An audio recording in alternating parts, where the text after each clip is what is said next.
273.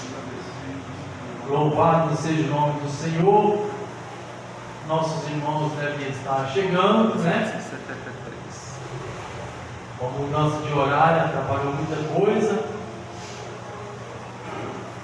Esquecemos de avisar o irmão Geraldo. O irmão Geraldo não tem telefone, mas com certeza ele deve chegar umas 7h30. 7h20 ele chega todo dia no culto.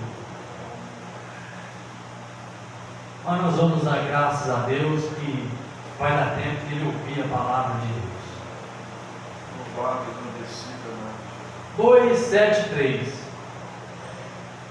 Quer nas trevas, quer na luz, só a ti recorrerei, só a ti eu com Jesus e socorro acharei, só a ti, meu Senhor, só a ti recorrerei, só em ti, Salvador, um refúgio encontrarei, quando as lutas, penas, dor, neste mundo encontrar, eu te buscarei, Senhor, e virás me consolar.